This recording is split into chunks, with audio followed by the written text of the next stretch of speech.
अच्छा, फिर यहाँ पर हम देखते हैं कि प्रोटीन्स के फंक्शंस क्या हैं। देखें, वैसे तो प्रोटीन्स के फंक्शंस बहुत ज़्यादा हैं, अनलिमिटेड हैं, ठीक है, लेकिन यहाँ हम चंद एक जो बहुत ज़्यादा हाईलाइटेड या इंपॉर्टेंट है वो हम डिस्कस करेंगे। मिसाल के तौर पर सबसे पहला फंक्शन यहाँ पर है कि इम्यून सिस्टम में जो एंटीबॉडीज़ वगैरह बनती हैं उसमें वो ज़्यादातर प्रोटीन से ही बनाई जाती हैं, यानी इम्यून सिस्टम में ये बहुत इंपॉर्टेंट रोल प्ले कर रही हैं। इसके अलावा जैसे मैंने अभी आपसे कहा कि हमारा जो मसल का मास है, यानी मसल्स जो हैं वो फिब्रस प्रोटीन से बने होते हैं, तो इसका मतलब ये कि हमारी बॉडी के मसल्स बनाने में और हमारी बॉडी का जो रिस्पिरेटरी गैसेस को ट्रांसपोर्ट करने के जो हीमोग्लोबिन है वो भी प्रोटीन से बना होता है, ठीक है। इसके अलावा अगर हम स्ट्रक्चर के हवाले से देखें तो सेल का जो साइटोस्केलेटन है वो भी प्रोटीन से बना है, ठीक है। अगर हम केराटिन प्रोटीन की बात करें तो स्किन और हमारे हेयर्स और नेल्स वगैरह केराटिन से बने होते हैं।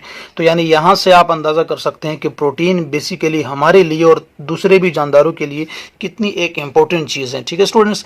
अच्छा, फिर उसके बाद जो सिग्नलिंग होती है बॉडी के अंदर क्या करती है, बॉडी का एक हिस्सा बॉडी के दूसरे हिस्से से जब कम्युनिकेशन करता है तो वो ख़ास किस्म के प्रोटीन्स का इस्तेमाल करते हैं, वहाँ पर भी इनकी ज़रूरत होती है। इसके अलावा ब्लड के अंदर हीमोग्लोबिन होता है, उसके अलावा फिब्रोनोजिन वगैरह होते हैं, ठीक है, जो ब्लड को क्लोट करते हैं और ब्लड को ज़ाया होने से बचाते हैं। फिब्रोनोजिन क्या करता है, ब्लड को जब कोई ज़ख्म वगैरह लग जाता है तो आपने देखा कि उसके ऊपर एक डार्क कलर का एक स्कार बन जाता है, ठीक है। वो किस लिए बनता है, ताकि आपका जो खून है वो ज़ाया होने से बच जाए, ठीक है स्टूडेंट्स। तो यानी प्रोटीन क्या करता है, ब्लड को ज़ाया होने से भी बचाता है और ब्लड के अंदर शामिल होकर जो ऑक्सीजन है उसको पूरी बॉडी तक पहुंचाता है in the form of haemoglobin, ठीक है। इसके अलावा अगर हम इंजाइम देखें तो जितने भी इंजाइम्स होते हैं हमारे, तकरीबन ऑल इंजाइम्स आर प्रोटीनेशियस, ठीक है। इंजाइम्स पर हमारा पूरा एक चैप्टर रहता है, हम उसको करेंगे इंशाल्लाह। तो यानी अगर और आपको पता है कि अगर इंजाइम हमारी बॉडी में नहीं होंगे तो हम सर्वाइव नहीं कर सकते, तो यहाँ से भी आप प्रोटीन की अहमियत का अंदाज़ा लगा सकते हैं। इसके अलावा हमारे सेल मेम्ब्रेन के जो चैनल्स होते हैं, ठीक है, उसमें इंट्रिंसिक और पेरिफेरल और इंट्रिंसिक प्रोटीन्स वगैरह ये मौजूद होते हैं, यानी सेल मेम्ब्रेन का भी ये बहुत इंपॉर्टेंट हिस्सा है और वहाँ पर ये चीज़ों को सेल के अंदर और सेल से बाहर ले जाने का काम करते हैं, कौन, प्रोटीन। इसके अलावा रिसेप्टर जो होते हैं सेल्स के मेम्ब्रेन के ऊपर जगह जगह रिसेप्टर्स लगे होते हैं जो मॉलिक्यूल्स को सेल के अंदर और बाहर आने जाने की इजाज़त देते हैं, ठीक है।